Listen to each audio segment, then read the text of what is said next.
It looks like just Matt. About yourself, were you? Matt Hamilton. We'll have this on, Yeah. He's And the is one that on. replaced Liza. right? Yeah, Oh, you just the push guy it in. You're native to there. The guy from Dodge. Yeah. Red light up there? The light, yeah. 12 years in a lap. No, whatever. Yeah, 21 years Oh, I just was sitting there, I just thought I'd ask, I thought we were Just, so we didn't forget. we will, he's like the, That's in it. we were chamber. the liaison, but we were signing the We'll, rules, and like that spot came up, and he's like, oh, I'd really like to do that. We'll go ahead and call the meeting to order. Time to get somebody volunteered. Yeah. We'll, Yeah. everybody get a chance to take a look at the minutes of the previous meeting? Yes, sir. All right, if there's no questions, I'll take a motion to approve. So moved. Second. All in favor? Aye. Opposed? Thank you. Next, we got your financial report. Is there any questions on that for Nicholas, or? I reviewed it, and, current assets are up a few thousand due to L&A properties making monthly payments on their loan balance. Cash assets are relatively unchanged. No major changes on the income statement, some small payments are made on the full-time employee contributions. So not a lot of activity this last month.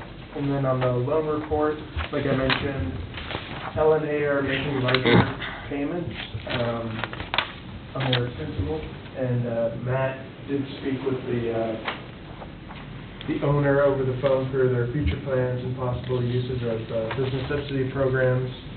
And then Daisy May consignment also paid off the remainder of their short-term business interruption loan balance. So I did speak with them to ask how they found the program, because it's something we might be looking into for the 2022 highway reconstruction, to help with businesses dealing with interruptions on that. They said it was a good program, the payments were reasonable, and not having an interest on the loan was fantastic. So I think it might be a viable program to run next summer.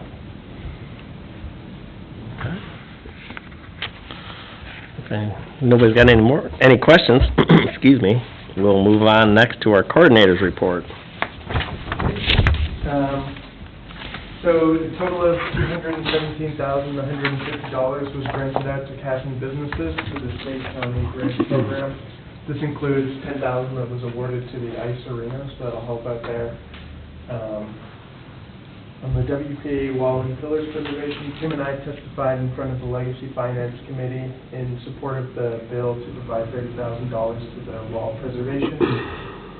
Hopefully we'll hear some news. I think there's been a co-sponsored bill in the House, so things are moving forward on that. It's just a matter of time before we hear whether it's being formally approved. I also submitted an application to the People's Co-op Operation Roundup Grant Program for $5,000. And the city should expect to hear back from them by the end of this month. Property listings in Lois, I showed Matt how I would have planned to integrate property listings into the website. If he has any issues trying to figure that out, other CEDA communities have done this, so you should be able to reach out to them and they can provide some guidance on that front. The Trail Connections Grant, reporting is being completed for this year, and the project is expected to be completed this summer, so we'll be wrapping that up by the end of the year. Southwest City-owned land, Matt and I have been doing some research into possible sources for funding on the infrastructure in the Southwest. This information will be good to have should a project come across our desk or a developer express interest in the parcel. So we'll have that in our back pocket.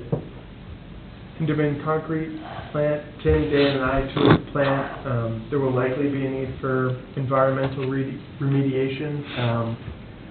Tim has plenty of photos of the site if any of you are interested in checking those out. Don't have much more to add on that. Casson Chamber of Commerce, Matt, I believe you've been in touch with Angie yet? Yep.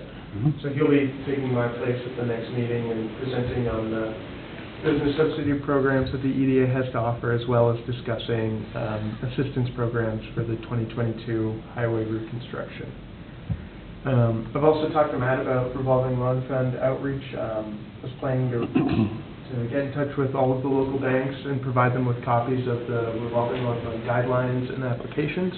So if they ever had a business client that they think might be a good fit, they can refer them to the EDA. And hopefully we can revolve some dollars out into the community. Downtown lots, so I worked on a transition document, which hopefully is as comprehensive as possible.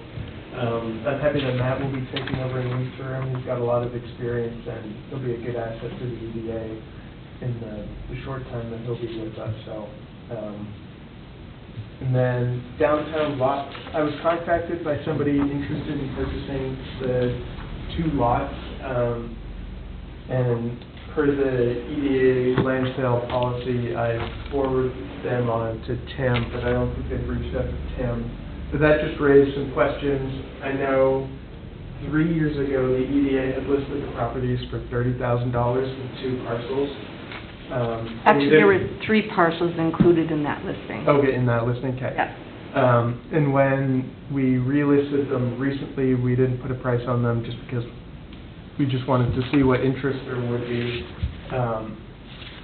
And so my question is, what would the EDA consider selling these lots for today, or is that more contingent on what the purchasers might have planned for the property? You know, would you be more inclined to give a lower cost sale if they were going to build a building, or if they were going to use it for parking? You might, raise the price because that's less of an appropriate use for those parcels. But, so I included in the packet just a list of the parcels and the assessed prices on them from the Dodge County website. So yeah, I'm just curious about that, some information for Matt to have. So I'm just wondering on, so the information that I kind of gathered on this was the total of 3 lots, and the other 2 must have just come along as additives. I just put those in for reference. He was only interested in the 2 with the 3 lots. The lot 1, 2, and 3, are Yes. you talking? Okay. Because the city has paid out $98,000 in order to buy those 1, 2, 3, 4, 5 lots. Where are these lots? There's a map in your packet there. It's like by, It's right, it's by, this is Mooseburgers. Okay. yeah, it's like the one that had the tree and the benches. Yeah. Oh, I see, so the lots are back to the alley? Yeah. But the 5th lot, that's just the larger one, and I don't think that would be for sale at all. I thought that was a road, an alley or something. So he's interested in 1, 2, and 3? Yeah. Okay. And 1, the city paid $35,000 for. 2, the city paid $40,000 for. And he didn't say what his interest in the lots was for, just that he was interested in. I mean, you guys tore them down. Well, aren't there limitations as to what they can actually use it for? It wasn't just bare parking, right? Aren't there limitations as to what it can be used for? Yeah, so it's zoned for the central commercial district. So there's a fair amount of uses you can have. And there's also conditional uses that you'd have to apply to be approved for. So, I mean, it's fairly open, but obviously if you're looking at purchasing a Main Street property, you're not thinking of putting a manufacturing plant on those parcels. So I think most people have appropriate ideas with what they'd like to use on a Main Street property. We've been approached to sell one of our lots on Main Street for a garage.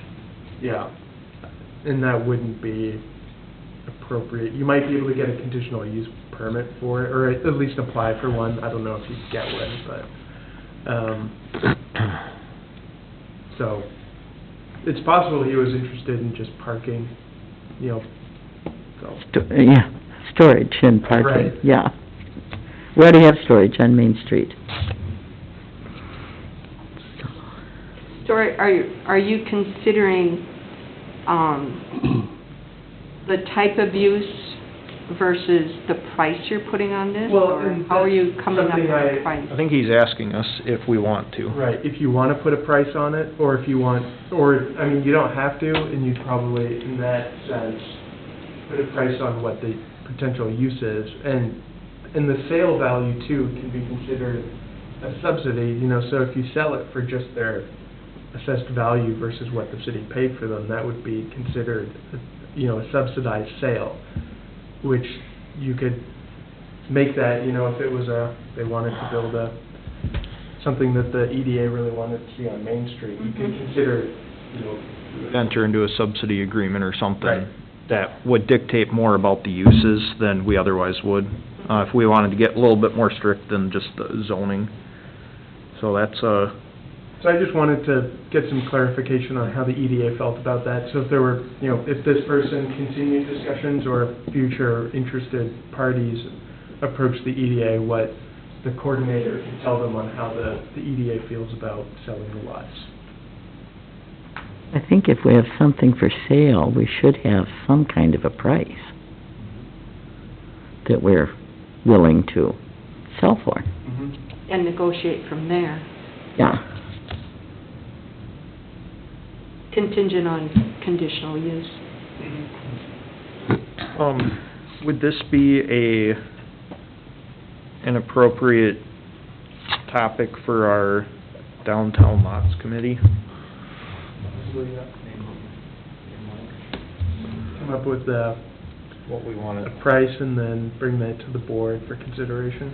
Yeah, or if we have feelings about, okay, if we're, you know, if we feel that there's an appropriate, basically like, yeah, do we wanna say, here's our subsidy agreement price, or, Right. you know, if we're gonna subsidize the sale, or if we're gonna have like an unsubsidized sale, what would that be, where we don't have any kind of agreement? Yeah, that makes sense. Yeah, I don't know, basically, I think there's a lot of details that we maybe wanna flesh out in a committee setting.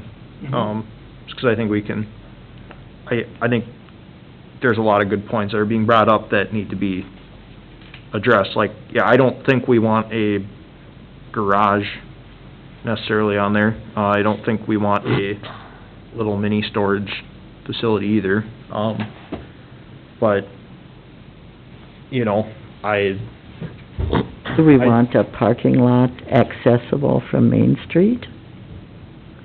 right, I think there's a lot of things we need to discuss and then come back to the community. I mean, that kinda punts it a little bit for this, but I guess if this guy was super urgent about, he really needs these 3 lots right now, I mean, he would've reached out to Tim by now, I think, so, I guess I'm not. Well, he would've given us a price. Right. Well, I don't that's, feel- yeah. I don't If- think if that he's- he's super urgent. If he's No, that's- interested, you know, bring his game plan and his price, realizing that it may be negotiated. The red descriptions, Economic Development Authority and City of Casson, how do those actually apply? There's nothing on 2 of them and then 2 different No, ones. that's just because to zoom in, if you zoomed in and made it larger, that text would show. Oh, It's just okay. the software thing. So it's not actually showing ownership or... It's showing whatever on the tax roll. Right. Like on the tax records, one shows Casson EDA, one shows the city of Casson. And then, yeah, like if you're on the GIS map, like you have to zoom in, like if it's not wide enough for the text, it won't show it.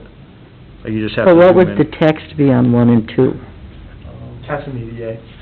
Casson E- Economic Development Authority of the City of Casson is on 1, the Casson Economic Development Authority is on 2, according to what's on the on the Dodge County. statements. And then on Okay. 3, it just says City of Casson. Yep. So that's not how they're titled or this. And any land sale would have to go through the city council. City of yeah, I would think so. And the other 2 are just Economic Development Authority of the City of Casson. Just depends on how they... So I think probably having those So it as assets. conversations at the committee level and figuring out, you know, a price per subsidy price for certain developments, but also just a flat price as well. That'd be a good idea. And then the EDA board can discuss, what those recommendations are at the next meeting or whenever those are ready. Yeah, why don't we, see if maybe Matt can get with Tom and schedule that, subcommittee meeting, and then, for the next meeting, we'll have some, recommendations. That sounds great. Okay. Is that okay, Matt? And I think it's Tom and Mike, you guys are the two on there, so. All right. Maybe we can get some input from the local property owners. Yeah. Okay, we'll move on to the city administrator's report, which is in your packet. If you got any questions? A couple things, just to highlight, you talked about, there were some folks talking about zoning. So we are watching this local zoning preemption bill, which will be interesting to see what it does with our growth and development here in the community. So that's something we're paying a lot of attention to. And then this American Rescue Plan, which was approved at the federal government level, there is some funding that's gonna come down the pipeline in two payments, probably one this summer and one towards the end of the year. It's not money that can just be given away. It has to be used for specific purposes, different pots. But that's something we'll be looking for, if there's a way we can use that for some of the economic development work, maybe even next summer with some of the businesses. That might be a ability for us to backfill some of those lost revenues in. So definitely something we're going to be keeping our eyes on. All right. Next is our transition, meeting the new guy. Yeah, so Matt Duran will be taking over in the interim until CEDA finds a full-time replacement. Would you like to introduce yourself? Yeah, my name is Matt Duran. I've been asked to help fill the big shoes of Nicholas here within the community. And so, as he had said, CEDA is currently actively recruiting another team member to join, and probably more than likely will take Dodge County as well as Casson. I live in Owatonna, so I'm just on 14 here. And I also have the Ellendale community as well. And I was hired originally with CEDA as a community planning specialist. So what I typically do is I assist other CEDA members that are in community with special projects, most of which is around development and construction. My background is in commercial construction and residential and development as well, so I help out with strategic plans, comprehensive plans for communities. We do land use plans. We're working with Claremont to do a updated land use plan there as well. So kind of more on the planning side of things on the stages there. So from that planning side, it seems a good fit for me to kind of come into some of these communities and transition to new team members, because most of them have some kind of projects or developments that are of interest to the community, i.e. the school project that you have is definitely something that is of interest. I got a tour of it, so it's kind of brought up to speed on that. So, yeah, just kind of getting my feet wet. Nicholas has been working with me on the transition. I've met with Tim and have had some good conversations about kind of moving forward. And I guess it's a conversation back to the EDA. As a CEDA member, we're here to serve the EDA and what you folks want to move forward on. And so, talking with Nicholas, it sounds like you guys have been looking at a few things, a few projects, or whether it's the development or the industrial park or the Hinderman site. So I'm interested to hear what you want us to kind of work on here immediately, and I can go from there. Can I be reminded, Nicholas, what communities do you serve besides Casson? Dodge County, West Concord, and Claremont. So Matt is taking over Claremont, West Concord, and Casson, and Laura Qualley, who's in Cannon Falls, will be taking over Dodge County in the interim. Yeah, we had a staff meeting last week, and the management team had said that they had some really good candidates that they're in the second interview phase for, and having worked at a few places in my life, it's a very interesting interview process with CEDA. They just give you a little paragraph and says, hey, we're a welding shop that wants to relocate to your community, and so you have to put your chops to work, and really show what you can do in those communities to help them and get them going. So it's a neat process, and I'm sure they'll find some good candidates. And And, you know, my goal here is to transition whatever the management team wants to do. Oftentimes, I was brought into Allendale to help with a workforce housing grant, and that team member transitioned into new opportunities. So sometimes they work themselves out, but I think more than likely within, you know, probably the next month, we'll have a replacement, and I'll still be here for a while to help out wherever I can and get some stuff going. All right, well, welcome. Thanks. Thank you. We'll move next to other business, if there is any. I didn't have any. I just have a question back to the Southwest land. Where or how are we moving forward with that? I know you have in here something about infrastructure funding. The reason I'm asking that is I have had someone inquire about looking for an opportunity to do some workforce housing in our community and looking for land to do that on. I haven't given him any of this information at all, and I'm just wondering where we're at with this. Well, right now, we've been researching possible avenues to help fund the infrastructure, and those aren't gonna be totally, you know, you might get up to 50% grant to help pay for the infrastructure, but that's really also on the city council side of things. So we've been doing the research in case a project came along to be ready for that, or if the EDA wanted to move forward with it. But also there'd be a commitment from the city as well to pay for part of that infrastructure. So that's also something that would need to be addressed. So we're really just in the preliminary research stages of So, what is feasible. a year down the road? Well, I mean, I guess part of it is, does the EDA want to take that project on? I mean, we kind of brought it up a couple of times. We had that exercise last year, and I know at last month's EDA meeting, there was a sort of some, I wouldn't say resistance, but I mean, is it where we want to put our time? You know, and it's up to the EDA, because if the EDA really wants to pursue this, then, like Nicholas said, there are different projects we can, you know, grants we can go after, that kind of thing. And it probably would be at least a year to apply for some of the deed funding and things like that. It's going to take a while. You're going to have to go through a cycle, and we're going to be competing against other projects. You know, Matt was telling me about some of these projects he's worked on with tax credits and things like that. For workforce housing, a lot of those end up having tax credits as part of the package they kind of put together. And then the other thing, of course, is that the infrastructure itself, you know, we don't own necessarily all the access to this property. You know, so from the southeast corner of that lot, we're going to have to be accessing across another parcel, which means that there's a whole nother set of criteria that we'd have to go through, whether there's land acquisition or some kind of land swap or something, to be able to put a road over to access the property. So that's a whole nother step, and I think if we could meet all those criteria, then we can move forward with a, you know, proposal. But I think that's the first question: is it really a project that the EDA wants to pursue? You know, I think personally, what would hasten that would be is if there was somebody interested seriously.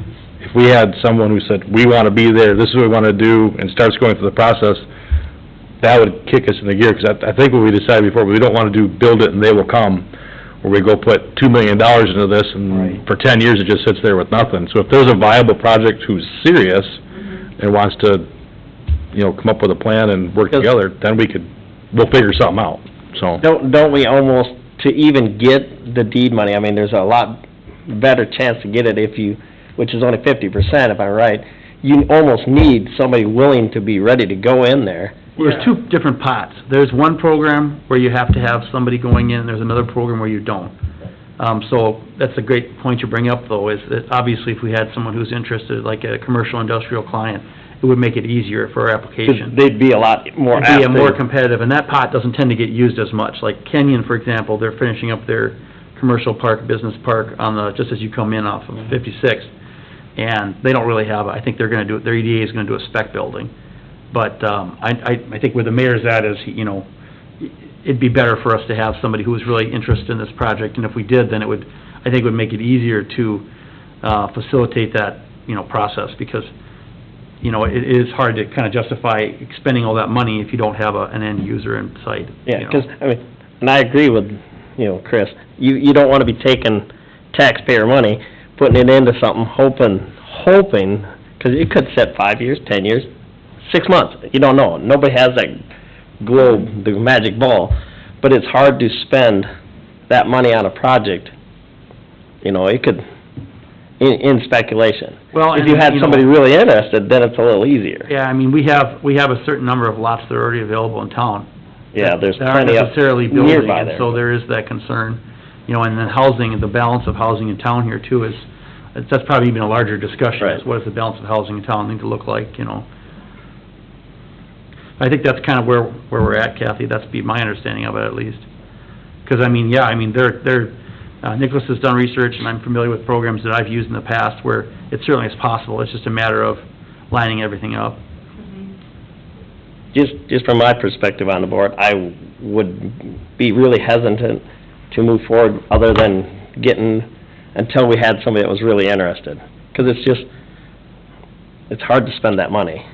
And in the speculation, when we could be spending it on, you know, it's city money, we could be spending on more important things that are falling behind, like infrastructure and any of that, you know. But that's just my personal opinion, and everybody's welcome to what they think, but, so.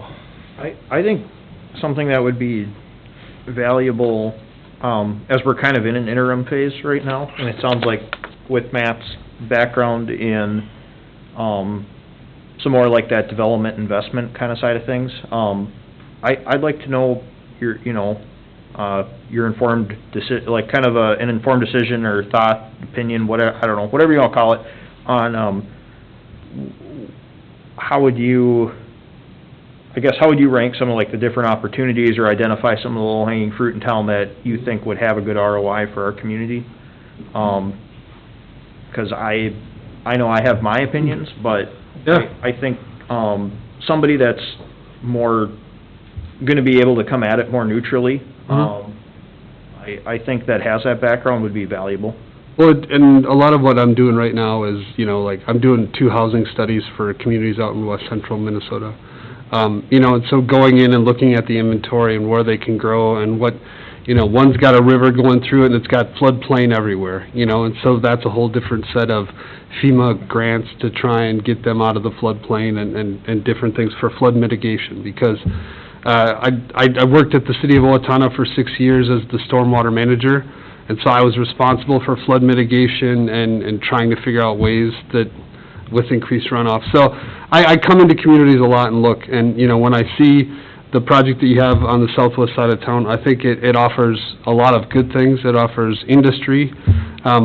I don't, you know, I wouldn't say that there's a formal industrial park, you know, there's kind of, you know, little pockets, but to have a city-owned industrial park where you can recruit, that's definitely helpful. And I like the mixed use where it has some apartments, you know, on the southwest side of the southwest property. As far as, you know, expansion, you know, in the community, you guys have a crap ton of building going on, and, you know, I'm sorry to be blunt, but, like, I haven't seen this much building in communities from a residential, single-family standpoint. I haven't looked at any of the data to see where you're at income-wise or household or any of those demographics, but, you know, first blush is you got a lot of good things going for you. The downtown reconstructions obviously is gonna have a big, you know, impact, and you have a year to plan for that, so I would start figuring out those plans and, you know, whatever those businesses need for hardships, or let's have those conversations. Is it a temporary sidewalk that we built? You know, I don't know. But I think that you have a lot of growth, you have a lot of expansion. Obviously, your community's grown, what, did you say doubled in the last, 5 years? No. No. 10, 25. 15, yeah. 25. So I think that, you know, you obviously have benefits from the Rochester area, but you have this small-town living feel, which, I think is awesome. I mean, I grew up in Medford, which was a small town, right? And I live in Owatonna, which is still kind of a big, small town, at least from a gossip standpoint.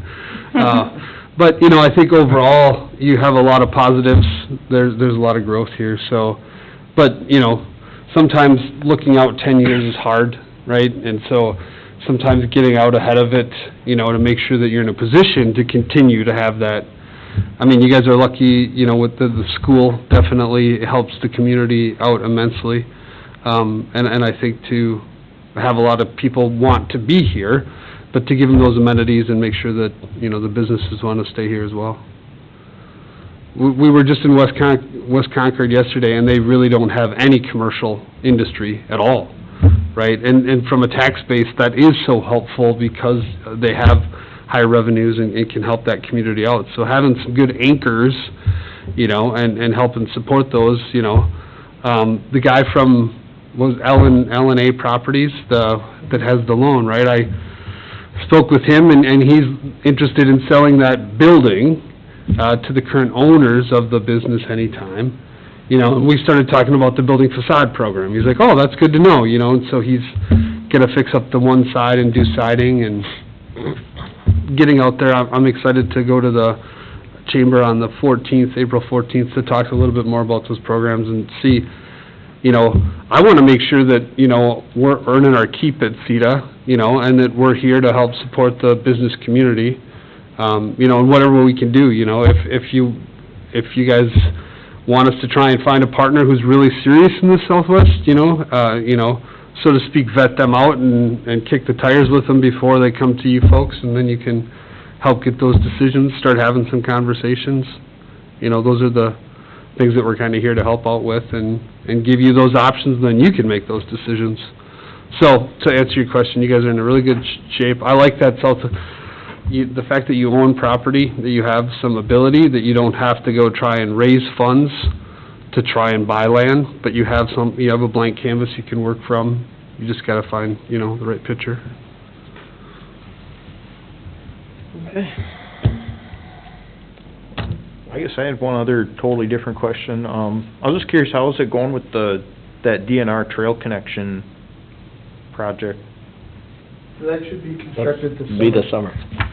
Yeah, I mean, it's going, I don't know. Yeah, I feel mean, I like- think they're bidding it out probably this month, so I'm not sure if they'll work on it in July or in August, or if it'll be a little later in the fall. I'm not sure when it's all graded out, so I imagine it's gonna integrate in pretty well there by the church, so. I mean, are you looking for a time frame, or, because I don't know what the time frame is gonna be yet. Oh, I was just curious how it was going. I just Yeah. walk by there all the time, and I thought, Sure. oh, I'll just ask. And then will it, I know one thing I've always been curious about is that the trail and the sidewalk don't meet, and there's like a little awkward gap. Will it connect those? It's like 6 feet long. I'm trying to picture it exactly where. If you're, So the sidewalk comes up along the Methodist church there. yeah, you're You're like talking right, about between those 2 points there? so if you come up, you know, like you're walking, you're in front of the Methodist church there, there's right pretty much where, there's like that tree line, there's like 2 rows of trees that come down. Mhm. There's, basically then like the sidewalk starts, and there's like a gap between, like the path, it's more of like a bituminous blacktopped path in front of the church, and then it's a sidewalk that starts in that person's yard in Stone Ridge First. Okay, There's like a 6-foot gap between them, it's just grass. okay. So, I don't know, my hope is, just like back in that area, there's like a couple different spots that have just these awkward little gaps. Yeah. And I thought, if we're gonna put in a trail, it'd make a lot of sense. We'd have to ask. Nicholas, would you check into that this afternoon, maybe see if you can get some feedback and get that email to Tom today still? Yeah, I can email Brandon. We just check with Brandon, he would. Yeah. Yeah, I mean, I would imagine that would make sense if we're pouring, you know, the bituminous or whatever, to try and get that linked up. Yeah, I'm sure he's got it. I don't know off the top of my head, though, I couldn't tell you yes or no, but it would make sense to finish it. And some places we have that in town where, you know, we have sidewalk gaps too, where people were building, and then that lot was vacant, and then it didn't get built, or it got built, you know, one is 5 foot, one I is know. 4 foot. It's a little weird where they changed the regulations on the size of the sidewalks too, and Yeah. I know the city council had, given people an extra year to finish filling those gaps, but, you know, it's definitely one that would make sense to fill while we're doing this project, so I appreciate you bringing that up. And he might already have it laid out, I don't remember. probably I know, yeah. That's been, honestly, over a year ago that he I showed us. asked Brandon about it a while ago. It's just one of these small, it's so small, unless, like, if you're looking at, like, aerial imagery, like, you really have to zoom in to see, Sure, I mean, it's all of missing. 6 feet, right, like, but it's, anyways, I just think if we're tearing it up, I would feel totally mystified if we didn't at least fill in that little Sure. grass spot there. That makes sense. Okay. Well, we got any items for our May meeting? Anybody? Well, I don't know, Matt, would it be possible for you to write down some of your thoughts, for what Tom kinda asked about? I think that'd be really helpful. What you kind of talked about was great, but maybe just write some of those down, because it is great to see somebody coming from outside the community to give us some feedback. And get some of your numbers for what you think would work, and, or, you know, 'cause you said you could look at housing per se or whatever. Yeah, I can take some quick, there's a few resources that, I can get some quick numbers and see where you're at. Be interesting to see, and then maybe that would help, if we got them numbers, it might help find a business that would be interested. 'Cause honestly, if we had somebody interested, like the mayor was saying, it'd be a lot easier if they were really serious. Otherwise, 'cause didn't we say that infrastructure going out there could be over $1 million? Yeah, I think total, something like that. $1.5 million, I mean, that's a lot of money to tie up for, Yeah, you could phase it. I mean, part of the grant we're looking for is infrastructure for industrial parks. So, you could have Brandon kind of turn off that housing layer and make it still ag, and Yeah. we could do it in phases if you wanted to. I mean, But the main, just to get out there was his main, that's even what we're talking about was sewer and water, just to get there was pushing that $1 million. Before you even got inside of it, that was just Yeah. because of where it's located and how low it is and whether we got a pump and so. Nicholas, the other thing I was gonna say, if we could bring up, maybe you can talk to Matt about that too, is you had talked to one of your other colleagues about that, program that they have now with CEDA. It was the, needs assessment kind of program you had talked about? Market potential? Yeah, that's it. Yeah, And maybe if we get an update on that next month, last that'd I'd be good. spoken with the person who runs that they just being, there's a backlog of CEDA communities that have Oh, sure. requested, and so she asked me to prioritize which communities.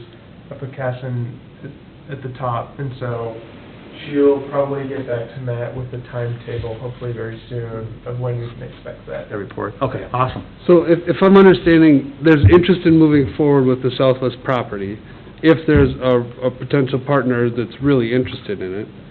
So then the question that I have is, how are you actively marketing or finding those interested people? Are you waiting for them to come to you, or are you actively trying to find them? Yeah, the miracle approach. Well, basically, we just started looking at the land in the first place. Tim come up with the idea that we should be marketing it, so we started looking at just rough engineering costs of what it would even cost. So it was potential, because people didn't even know that the city was even interested in it. And after that, now that's as far as we got. We're still trying to figure out, And last month, we had an article in the CEDA newsletter about the concept plan, so. So, yeah, we really haven't gone out looking for anybody, but we were just trying to figure out even where we're at money-wise in the first place. Well, I mean, that's like part of the issue is, is the EDA really committed to this project? Because if they are, then they can start pursuing some funding opportunities. And then it's the question of the infrastructure build. What's the developer gonna do? What are we gonna do? That kind of thing, So it's kind of, we're just doing the steps, trying to figure out where we're at. I would guess if we just stuck a for sale by owner sign in that right along 14, we'd probably start getting some calls, Right. much less if you actually list it and do something like more real, but we haven't. And I had no clue we even owned it until, what was it, like 9 months ago it came up, I think? So, yeah, I think we're kind of in this space of just realizing, we have a canvas, what are we looking for? But I think more broadly speaking, because we're kind of in an interim transitional phase, from the sounds of it, and I think one of the most valuable things we could do, in this kind of phase, is to, leverage some of your strengths, Matt, in order to create a good, do some of like this directional, work in figuring out kind of where we want to go, before, so that we do have direction in place when the next long-term person comes on.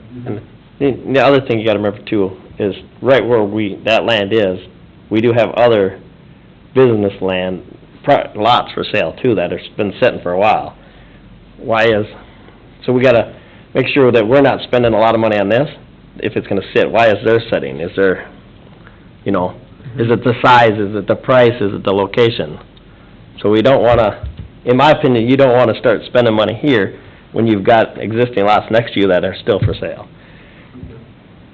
Is there a reason, you know, and that's something you can look at. You can see how long they've been there. Are they, you know, is there a reason businesses ain't come to them? Are they not advertised for it?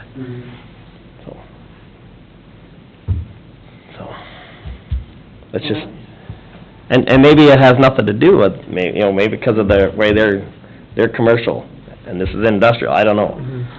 Let's just, more things for you to look at, make sure. I mean, I'm all for doing it, I just wanna make sure that we're, Yeah. It'll succeed. yes. You know, if we're gonna spend the money, let's make sure we've done our homework. And, Well, right, we don't want the And we- city to, you know, get into something that it, you know, makes anyone look bad or anything like that. and I know where we're at has been a huge improvement of where we were. You know, we didn't even look at it before and now we're looking at it, and it's got, you know, there's interest in town, obviously, so. It's a good project if it's done right, Right, you know. economically feasible. Sure. All right, so that'll give you some homework for May. So, if that'd be it, I would take a motion for adjournment. Second. So moved. So moved. All in favor? Aye. Thank you, everybody. Thanks very much.